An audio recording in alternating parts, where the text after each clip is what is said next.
So for the last 6 classes, we've been looking at what I would say generally are elements of theology or philosophy. And this week's session is a little bit different in that it focuses a bit more on actual practice. I'm going to be looking at prayer and then more generally ritual, which includes as one of its elements prayer, but of course includes other elements as well. You could say that I'm going to use prayer and ritual somewhat interchangeably, and I'll talk about that in a second. But in general, what I'm going to do is talk first about prayer as the sort of micro-ritual, if you will, and then proceed on to sort of bigger occasions, specifically group rituals. But so to start with the topic of prayer,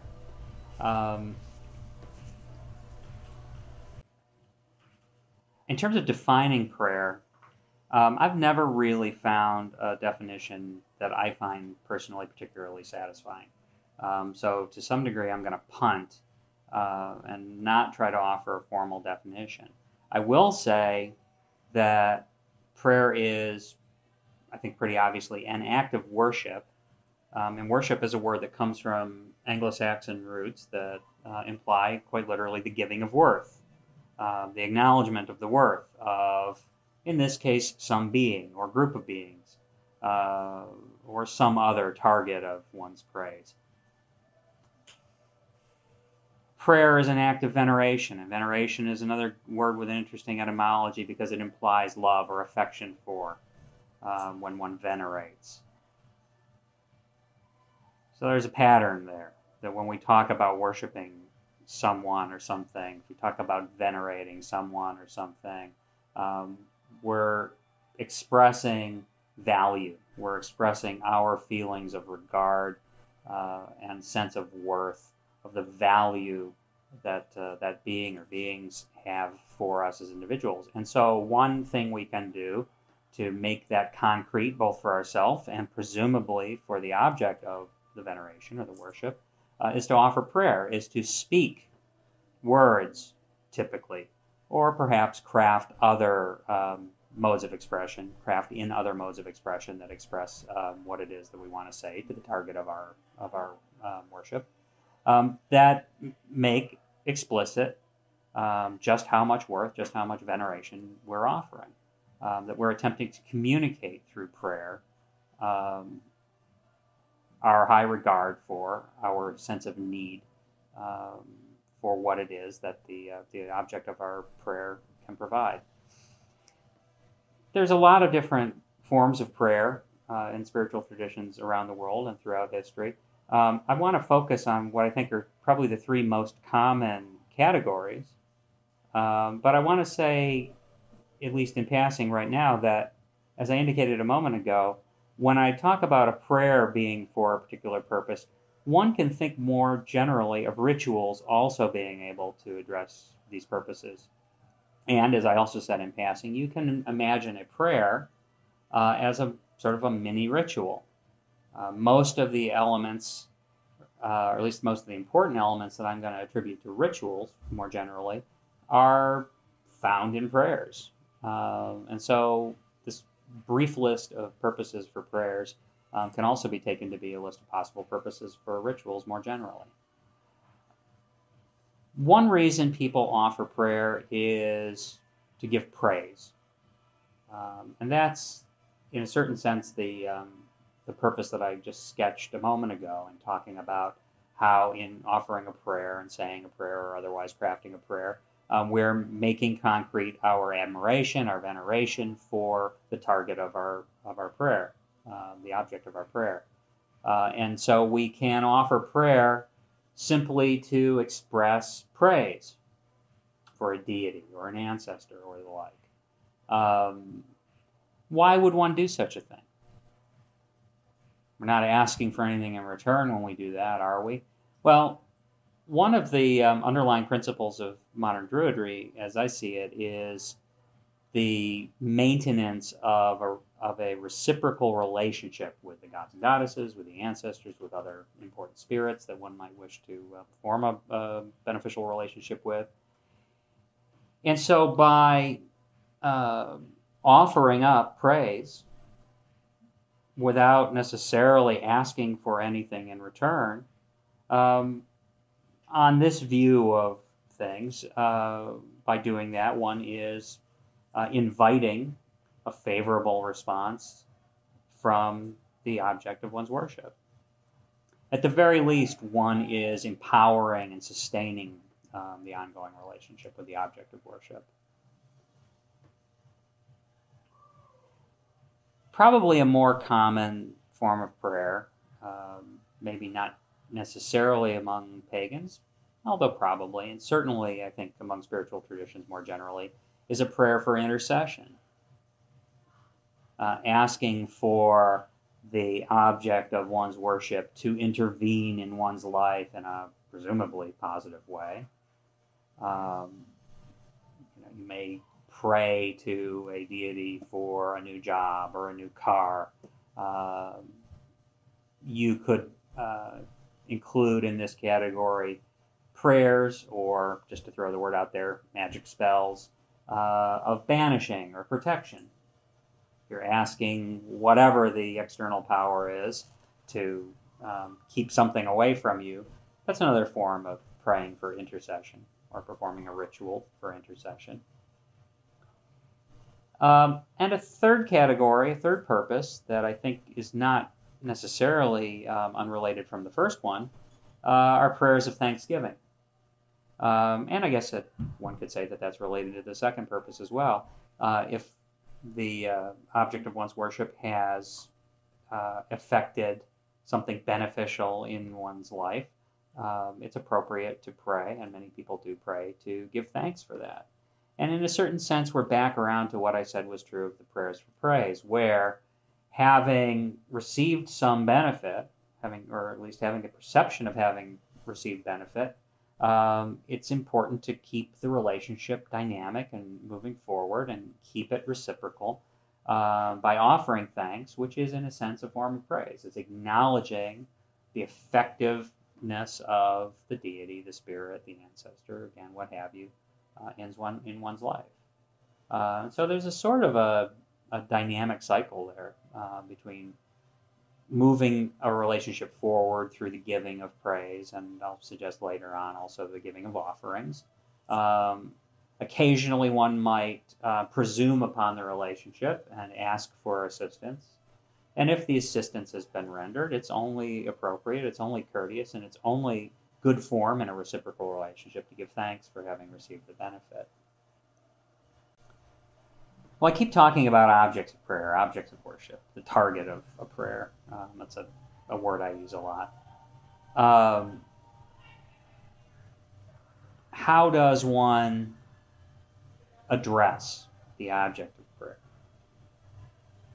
And here I'm thinking about personal prayer and also possibly in the course of group rituals, but really more the one-to-one form of address of a person who's crafting a prayer either just for their own spontaneous use or possibly writing a prayer that's going to be spoken by a group. But this is the work of identifying the object of the prayer, and as I say, that's essentially, initially at least, one-to-one work. It's the work of the person who is crafting the prayer, whether it's in advance or spontaneous, improvisational, extemporaneous, what have you. It seems important to me that one has to identify who it is one's addressing.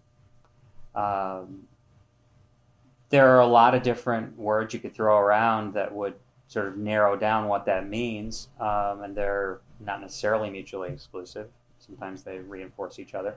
One can conceptualize, which is to say, think about who it is one's addressing, and often that's a natural first step. That can be on the level of, I want to pray for healing, gosh, who's a Celtic deity that I want to pray to that would be appropriate to provide healing? I'm praying for intercession in a sense here. I want healing for my, say, father.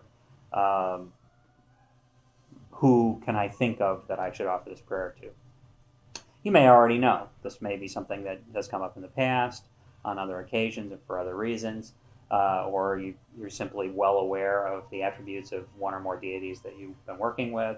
But sometimes you do have to do a little research. Sometimes it's just reflecting in your head. Sometimes it's going to a book or the internet to try to get ideas for what power abroad in the cosmos you might want to address with a prayer. You can then, or even initially, do some visualization. And I think it's important when possible to take that second step to get beyond the merely intellectual, the merely conceptual, and to try to work in a more sensory vein, which is to say, to start to get a visual image, or to have in mind sound or music, perhaps, that might strengthen the prayer. Smells. Could one surround oneself with incense that is associated with a particular deity? That's a possibility. But here we're getting beyond the realm of the intellectual and into the more sensory, the more sensual, as a way of making concrete who it is that you're offering prayer to. There are obvious aids to this kind of work. Obviously, books and the internet are a good source of icons for various gods and goddesses from the past. We're a little slim on those in the Celtic traditions, unfortunately. It appears that prior to extensive contact with the Romans, the Celts weren't really big on leaving at least lasting images of their gods and goddesses. We have some, and they can be useful. Another place to turn is to the mythology. Again, in the Celtic traditions, we don't always have a kind of a consistent picture in the mythic traditions of what any given god or goddess or reputed god or goddess may have looked like, or what their dress or other adornments were. But sometimes those descriptions are there, and it's worth looking for those. Anything you can find to make the image you have of the object of the prayer as sort of three-dimensional, as concrete as possible. Part of this, and sometimes all of this process, it seems to me, is taken up in a process that loosely in the pagan community gets called meditation. So you can imagine I'm putting big quotes around that word, because I don't think everything that people refer to as meditation really reaches the level of something that say psychiatrists or other or neurologists or other specialists in the workings of the psyche would really call meditative states. But that sort of focused visualization, perhaps actually occurring in the context of beginning to pray, is a place where one might contact the object of one's prayer. So this is sort of, in a sense, maybe the ultimate stage of identifying and even beginning to address the object of one's prayer, is to go into some sort of visionary state, even if it's in the vein of a daydream, of sort of light trance or just active visualization, of actually calling into one's mind's eye the object of one's prayer. The Indo-European cultures have a tradition, and I suppose it's in common with other cultures, of offering epithets along with the sort of basic name of deity. And one will find for example, in the Vedic materials from India, fairly lengthy descriptions of a deity who's being prayed to or offering is being made to in ritual. These are usually flattering. It seems like it's probably a good idea to flatter somebody if you want to ask them for something. But there's also, I think, a benefit both presumably to getting the ear of who it is you actually want to have the ear of, but also for yourself in terms of specificity and making concrete for yourself what you're doing. If you ask for the deity in the mode or manner or mood that you'd like them to appear in. Many deities, Juno, for example, among the Romans, is a really good example, were associated with all sorts of attributes. Sometimes these were the result of the Roman deity's name being attached to a local deity's name. And sometimes it was really more of a functional thing, addressing a deity in his or her role as bringer of war, protector of the city, what have you. And the way I tend to think of it is if you're calling for somebody who might be able to show up and help you in various ways, you want them to bring the right toolbox with them. If you think of a deity like Apollo, who has numerous associations, traditional associations with the sun, with healing, with poetry, and so on and so forth, or Hermes, Mercury, who could be involved with communication, could also be involved with the passage of the dead to the other worlds. You want to ask for the deity, get their attention, get their ear, if you will, in the right spirit, and asking, as I say, for them to arrive with the right toolkit, prepared to help in the context in which you want them to help.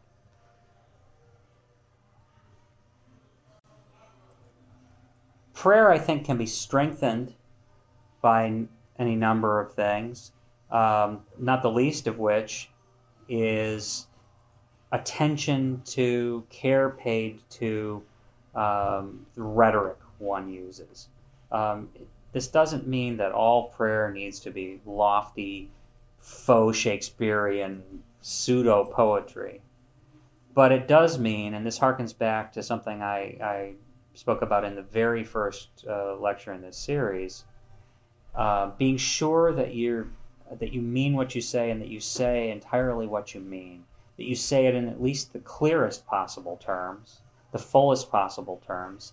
But I think even more importantly, try to speak, even if one is speaking extemporaneously, speak in terms that have a shot at moving you.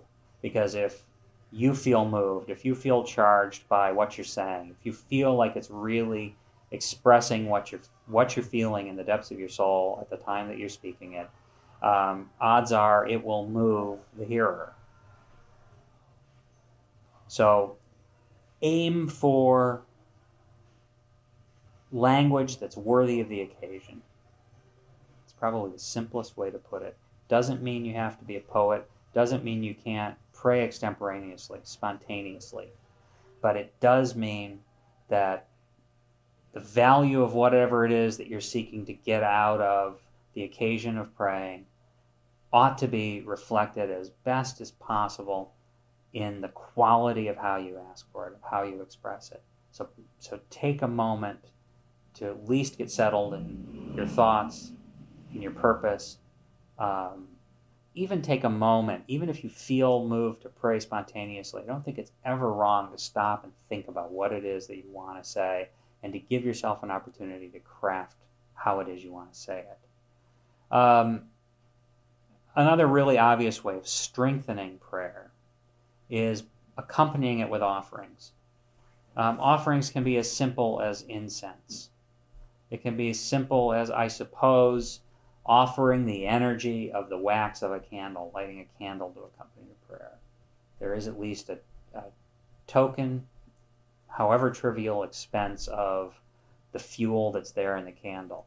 And I think it's helpful if one is offering something that seems relatively trivial in connection with a prayer, to actually acknowledge what it is you're offering and why you're offering it and what the value of it is when you make the offering. I find that it seems sensible to me and makes sense to me if I'm doing nothing more than lighting a candle when engaged in prayer, that I might actually speak of what benefit that candle provides to the object of my worship. That I am making a small expense of the fuel, a small expense of the energy. I am offering the light and heat of the candle. I might speak more expansively about offering that as a hearth fire, offering a welcoming haven or a welcoming refuge. And hopefully, as I hear myself throwing out those phrases sort of improvisationally, I hear myself getting sort of a little bit more elevated in the rhetoric as I went through that sort of laundry list of attributes of the lit candle. And I think that's maybe a small sense of how one might pay attention to the sort of heightened experience that praying is, or that undertaking ritual more generally is.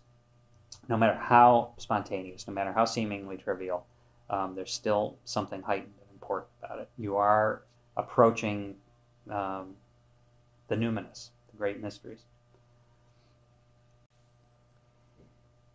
Prayer and ritual more generally, and what is a prayer really but a small personal ritual, like most narrative, including a novel or a short story or a play or a screenplay, tends to have a structure. It tends to have a beginning, a middle, and an end. And like a lot of narrative, most prayer, and certainly most ritual, tends to want to build towards something. It wants to move towards what we can call, in the same sense that literary analysis or dramatic criticism employs the term, we can call a climax, a point of release. In simplest terms, what is this sort of structure, this kind of dramatic structure of prayer or ritual? Well, usually there's some form of address at the beginning, in the sense that I've sort of just been talking about, of identifying and calling out to, getting the attention of one or more objects of the prayer, or more generally the ritual. This may be nothing more than simply addressing that God, goddess, ancestor, spirit, whoever it is. We could think of that as an invocation. That word gets used pretty generically to talk about that sort of action, the getting the ear of the gods or a god. Strictly speaking, invocation refers to literally the calling in of a deity. If one were to really be specific about its use, it's more along the lines of what's often called aspecting in modern pagan ritual, where one or more participants in the ritual actually literally calls in or opens themselves to the presence of a deity and communes quite directly with them, maybe even takes them into themselves. But more colloquially, invocation gets used to refer to sort of the calling for the deity, sort of calling out to the deity and getting his or her attention. So the word gets used in both senses. But I think it's okay to just think of this as addressing the deity, whether or not there's a literal invocation, a literal sense that one is calling the deity into the ritual space, as opposed to simply calling out to them wherever they may live and asking them from wherever they are to grant the request or look favorably upon the person doing the praying or what have you. So first of all, there's an address of some sort. There is the identification of the target of the work. That's expressed as fully as possible.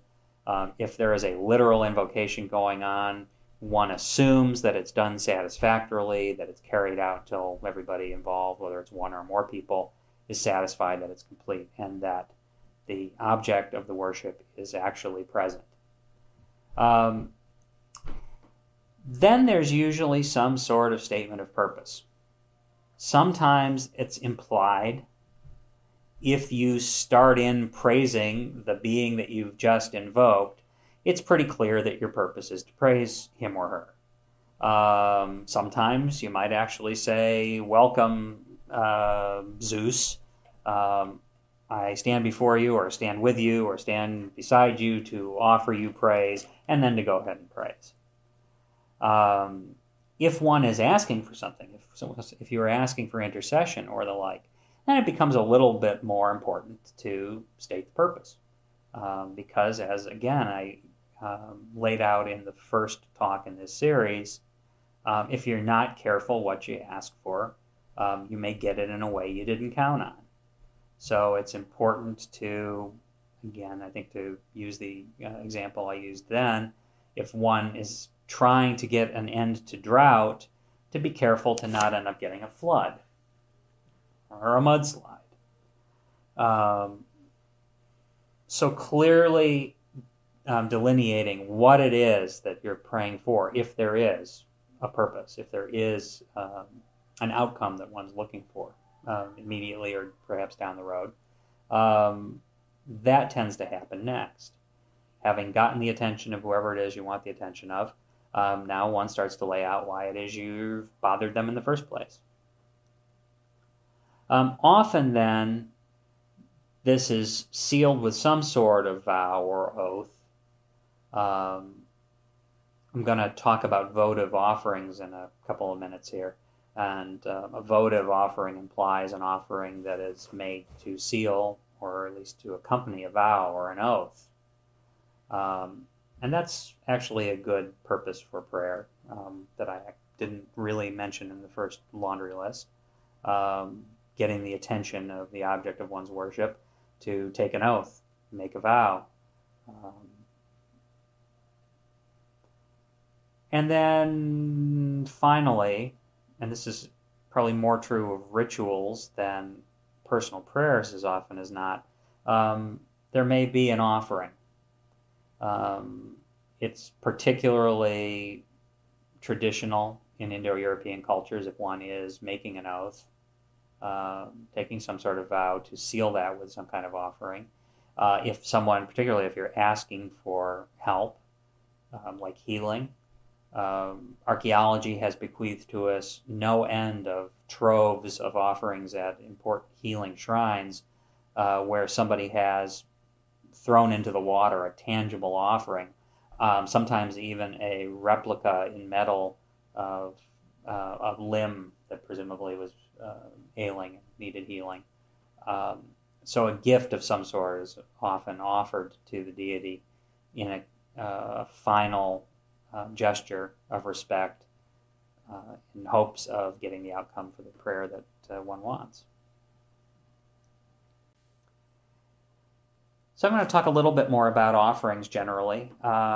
There's the problematic word sacrifice to be considered here. Sacrifice comes from a couple of root words that literally mean to make sacred.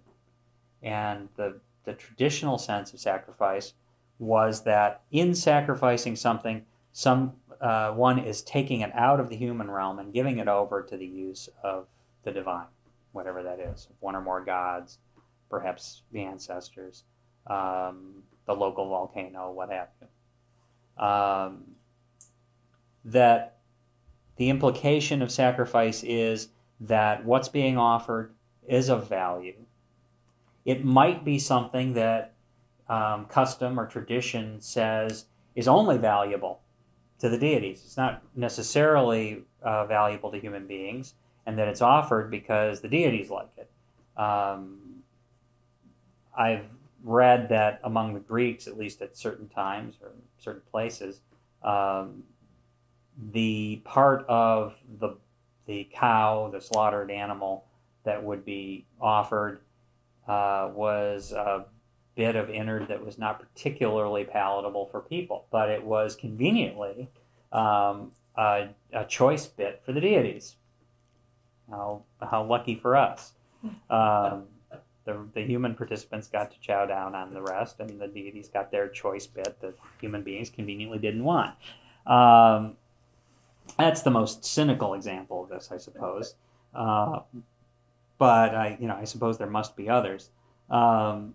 but the underlying notion is that sacrifice is supposed to be something that is valuable. And it might or might not be of apparent value for the human participants, the human being or beings making the offering, but it should be seen as something that the deity or deities will appreciate.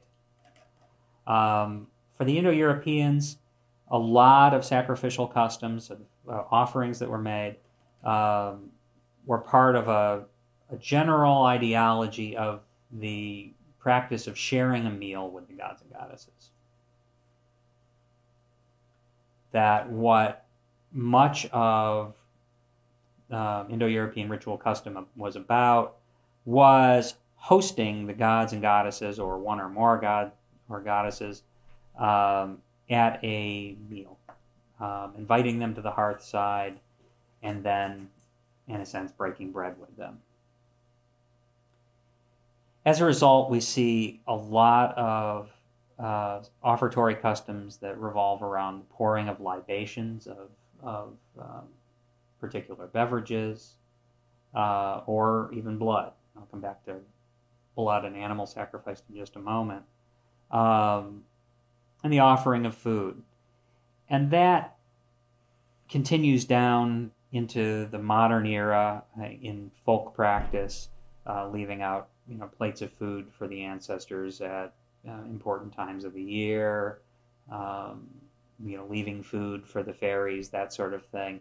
I mean, this is a residue of very ancient custom, wherein it was probably the highest, most important sacred act that one could undertake to offer a meal, and particularly to be able to share a meal with the deities. Way back when, this shared meal was often a sacrificed animal, one or more sacrificed animals. And the animal would be sacrificed for the purpose of this ritual meal. And as I've already indicated, it would be shared, that the human participants would partake. They would have the literal meal that I'm talking about here. And some of it would, usually through the fire, be conveyed to one or more of the gods and goddesses. For us, modern human beings, who have the benefit of a lot of years, if not centuries, of research into the neurological systems of animals besides just us human beings, there is a heightened sense of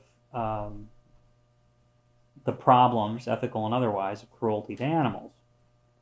And so for a lot of us, and I certainly include myself in this category, the notion of taking the life of an animal simply for the purpose of religious ritual has become a major moral quandary.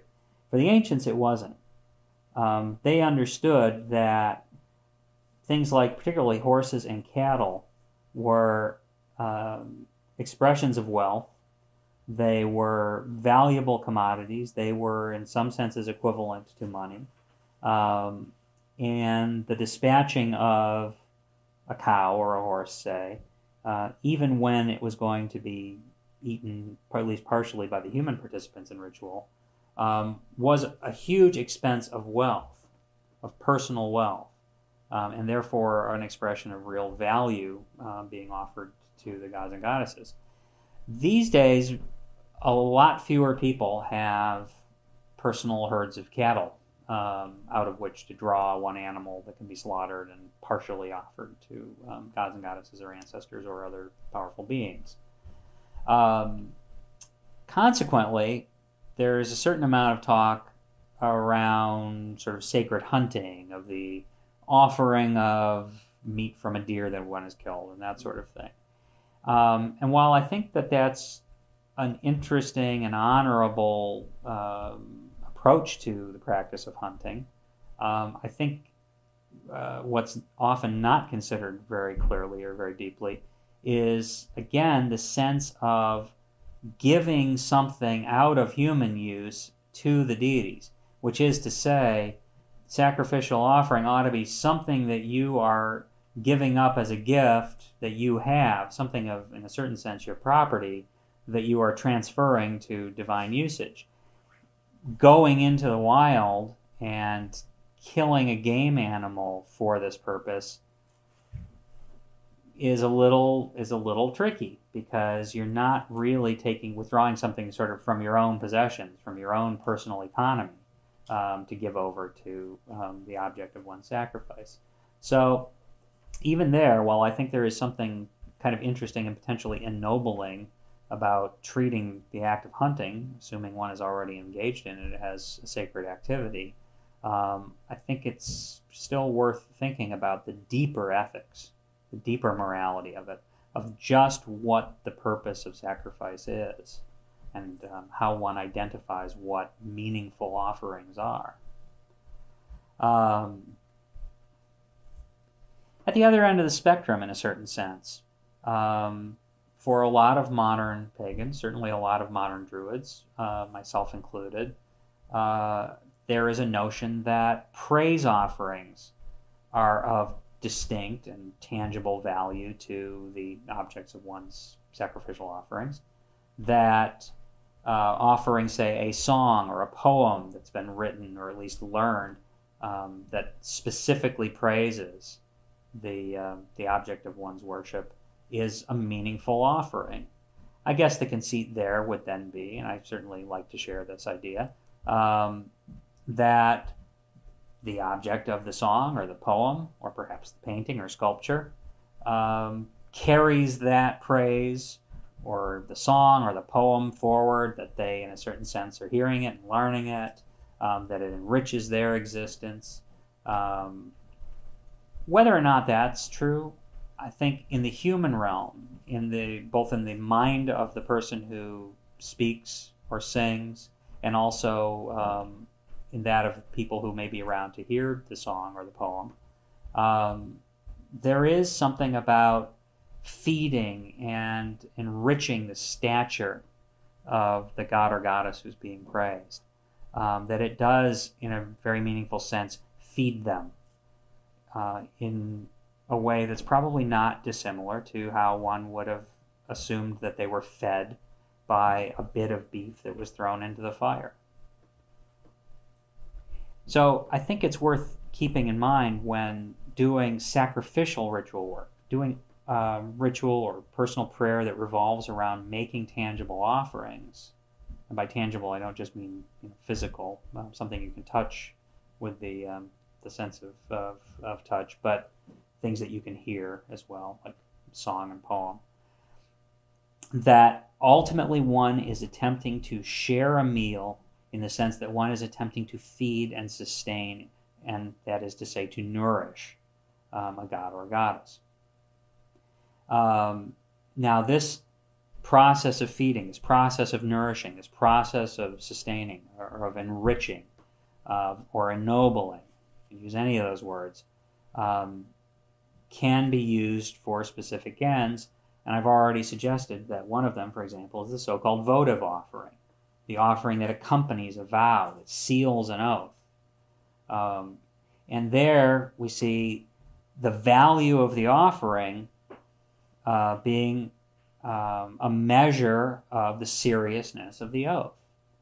That the more one is willing to put out of one's life and into the use of the power to whom one is making the vow or taking the oath,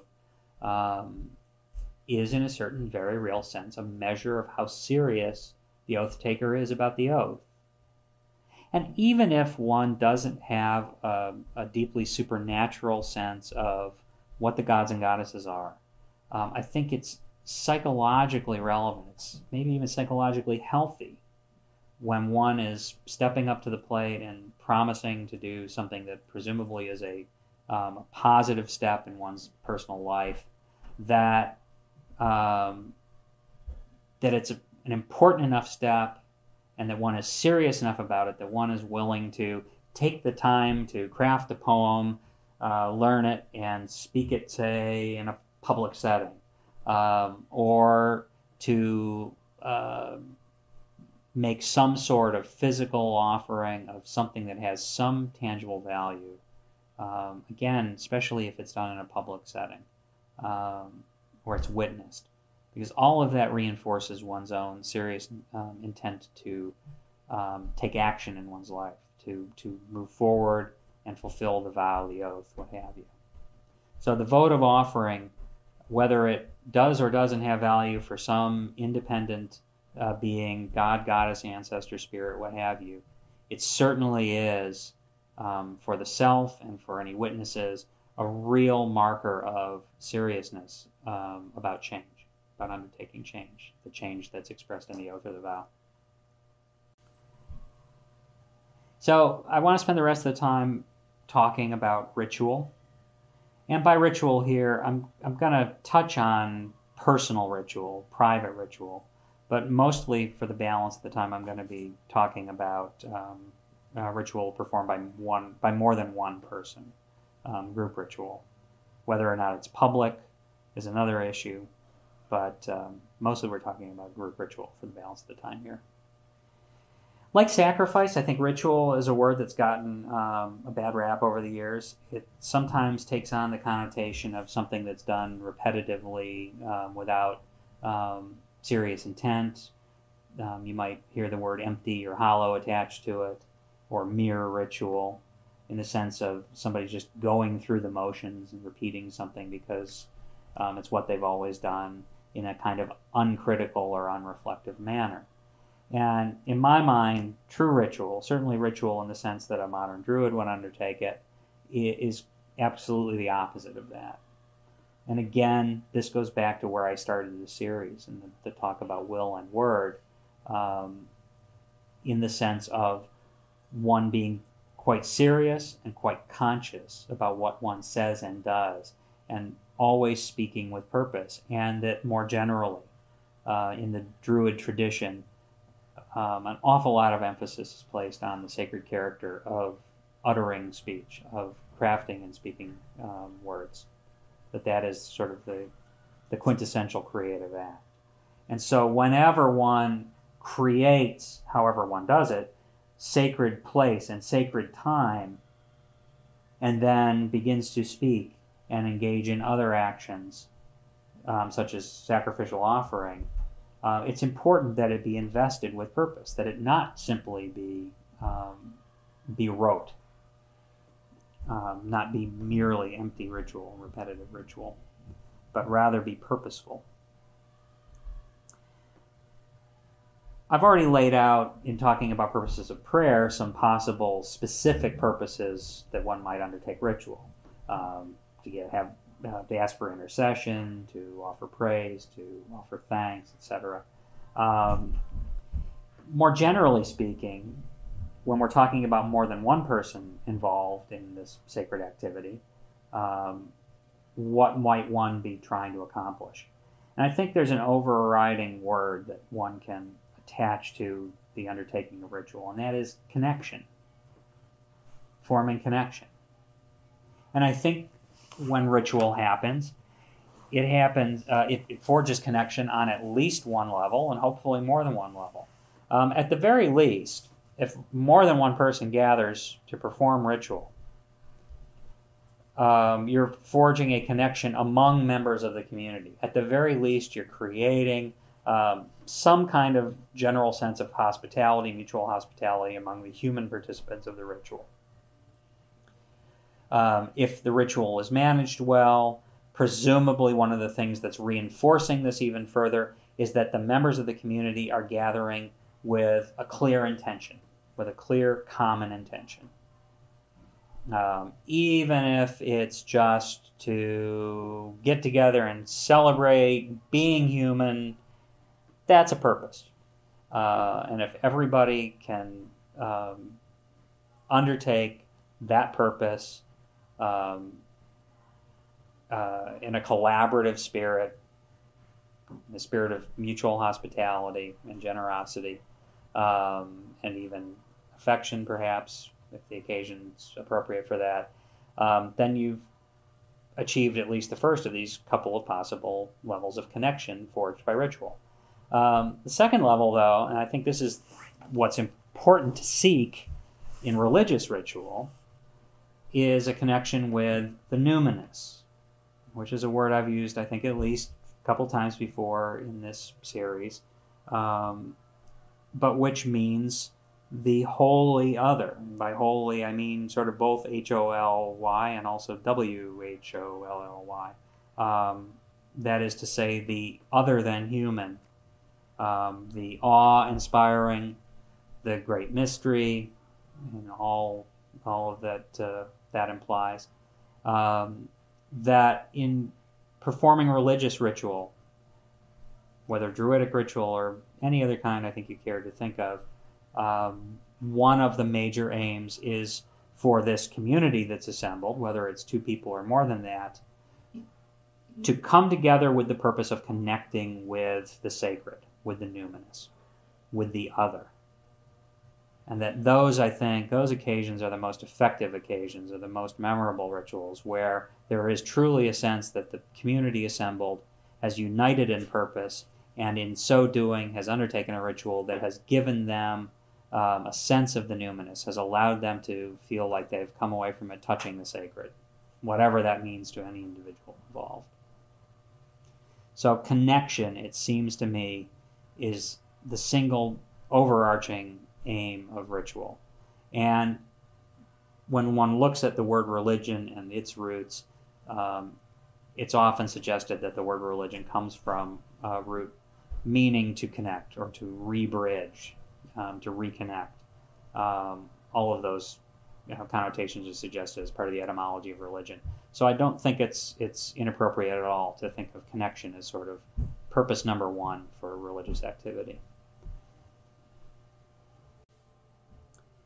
Ritual tends to happen in a couple different forms, and I've already sort of suggested what they are. One is personal ritual, and another is group ritual. For the ancient Indo-Europeans, the religious traditions, or religious customs, I guess I should say, tended to, in very loose terms, divide into two distinct sorts of ritual. One, you could say, is hearth ritual, which might involve one or more members of a family unit and be conducted within the home. An example of this would be, I know in Roman times at the noonday meal, an offering was made to the hearth goddess, that a token piece of the meal would be given first into the fire as an offering to the hearth goddess. I mean, that's a quite literal hearth ritual involving members of the family in close connection to the hearth within the home. Within the Celtic Druidic context, as in Rome, as in Greece, as in the Vedic traditions in India, there's another level to ritual practice, and that is the public ritual. The Greeks left us a great word for that, which is sometimes misused in a modern context, but which is a terrific descriptive word, and that is liturgy. Liturgy refers to ritual done for the public, for the community. And it literally comes from a Greek root, liturgos, that implies service to the people. Part of that Greek root is the word that gives us our modern word laity, or lay, in the sense of the non-clergy, the non-priesthood participants in a ritual. And that the person performing the ritual was the liturgist. He was, and this is what the word originally meant in the Greek context, the servant of the laity, the servant of the assembled people. And so a liturgy is a ritual performed for the community. And that word can be applied to just about any public Druidic or non-Druidic modern pagan ritual. I'm going to wind up now talking about, as I talked earlier about kind of the structure and the shape of prayer, talk generally about the structure of a ritual, specifically a liturgy, a public ritual, a group ritual that would be held with the express purpose of making an offering, making a sacrificial offering as the climax of the ritual on behalf of the assembled participants. Again, you can imagine that there's a similar structure to all of the individual prayers and invocations that happen within the course of a ritual.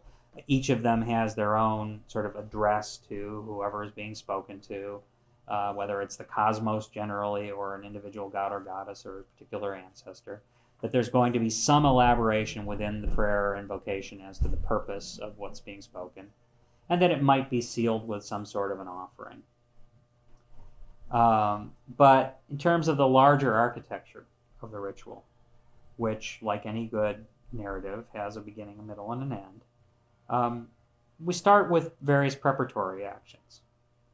And what I'm going to sort of lay out here as a sequence of actions is very common to most modern reconstructed Indo-European ritual, whether it's in Neo-Pagan Druidism, Norse reconstructed religion, or Asatru, or Hellenic reconstructionism, what have you. Generally, there are a series of preparations. There is some sort of an announcement that the ritual was beginning, and either that announcement causes the participants to assemble, or it happens after the participants have in some other manner been invited to assemble. Sometimes a procession might take place into the ritual setting, or it might not. That's not uncommon in Indo-European reconstructed traditions, do a procession of some sort. But what's important is to begin the ritual, that there should be some sort of clear-cut beginning, so that all of the participants in a certain sense are on the same page, that their consciousness has been, even in a very trivial way, shifted, so they now know they are in ritual, whereas a moment before they were not. So there is some sort of an announcement, which might be a musical tone, it might be the beginning of drumming, it might simply be a verbal announcement or instruction, but there is usually a clear-cut beginning to the ritual. Often there are sanctifications, various cleansings or purifications, which, apart from whatever literal purpose they might serve in cleansing or making the participants or objects being used in the ritual suitably purified for sacred use, again, there is a sense with these sanctifications, whether censing with incense or aspersing with water or what have you, there is a sense of delineation, of saying these people or these objects, this altar, are going to be involved. They are now part of the world of the ritual. We've begun ritual time. Now we are going to identify and claim as sanctified the people, the places, and the things that are involved in the ritual. With the people, sometimes the sanctification may happen before the actual beginning of the ritual. It may be felt in a given tradition that human beings are not fit to enter a sacred precinct unless they've been purified. My own opinion is that sends all sorts of mixed and messy signals about the worth of human beings, but I certainly understand the logic behind it. So sometimes that sort of sanctification of people might happen during the ritual, or it might happen before they even are allowed to enter into the ritual space, or it might not happen at all. It might be understood that by cleansing or protecting or otherwise purifying the entire ritual space, that all that are contained within it, which could include the human participants, are likewise sanctified or purified.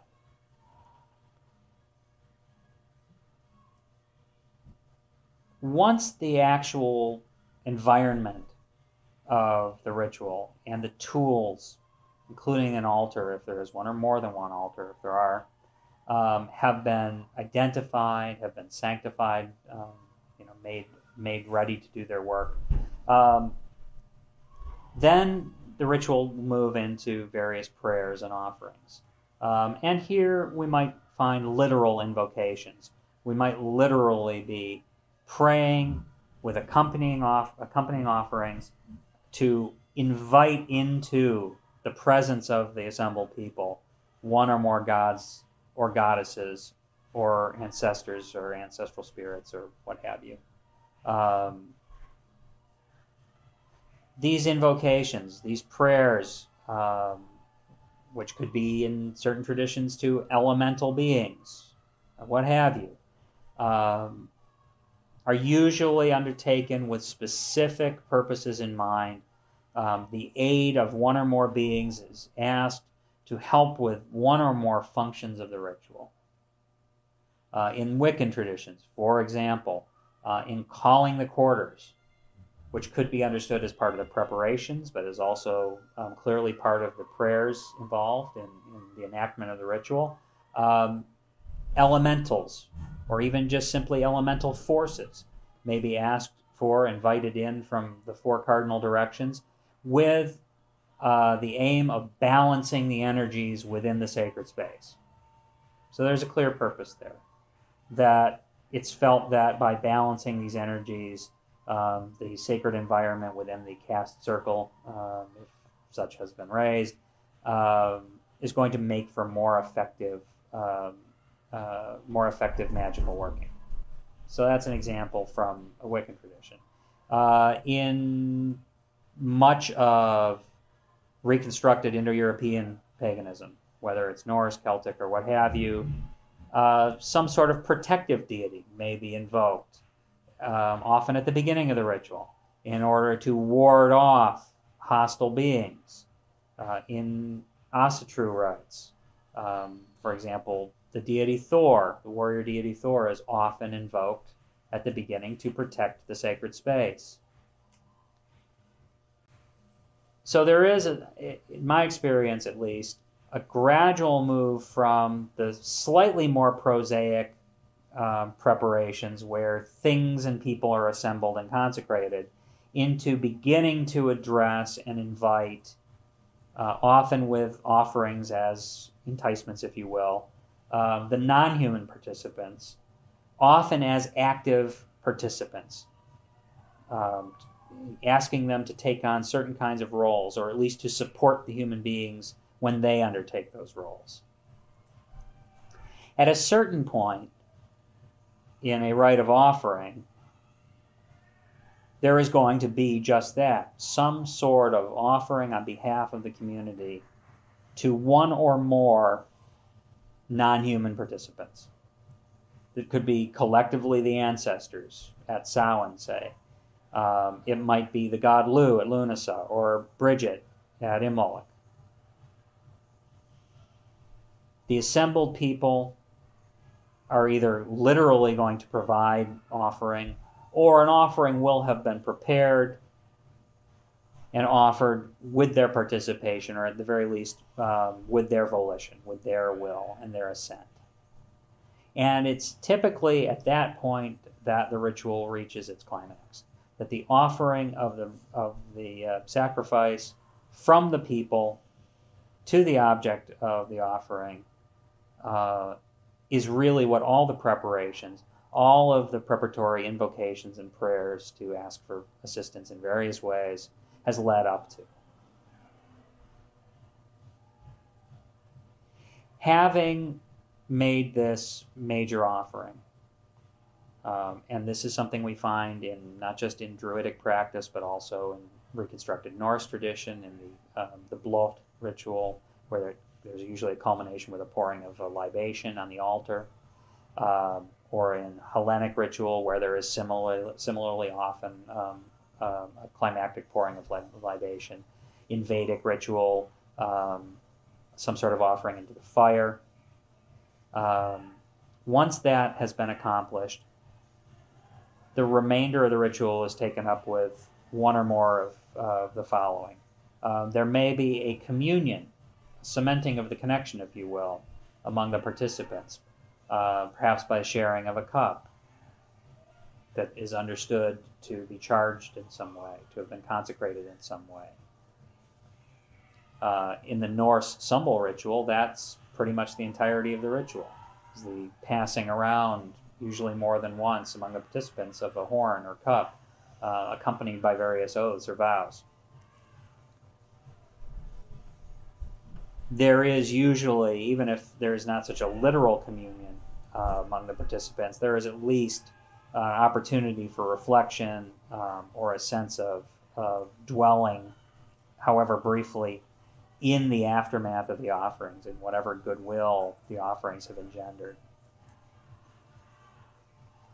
And then as there needs to be a clear-cut beginning, so too there's going to be a clear-cut ending. There's usually some sort of closing of the ritual, often involving thank yous addressed to all of the participants, both non-human and ultimately human.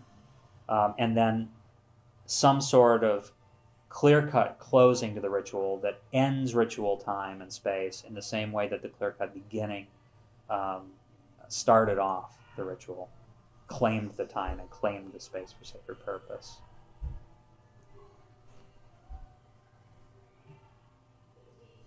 That's a much more elaborate version of essentially what a prayer accompanied by offering can be for the individual. And I want to just sort of end with one last thought from ancient tradition. It's particularly well evidenced in ancient India. And that is that the public ritual, what I'm sort of generally calling a liturgy, was usually sponsored by a householder, and that the ritual fires involved were started from flame brought from the hearth of the sponsor of the ritual. So that no matter how large the ritual would be, no matter what its purpose was, there's always a link back to that basic unit of worship, which is, in its simplest, one person perhaps sitting before a fire and praying, whether to offer praise or asking for a favor or simply to give thanks. That's the core unit of ancient Indo-European, including Druidic paganism. And when one looks at some of the traditions from the Celtic world, where the folk tradition records that the individual hearths around the countryside were lit from a major seasonal ritual fire, we see that dynamic flow back and forth from the micro to the macro, from the personal ritual, from prayer at the hearthside, to the largest and most elaborate of rituals.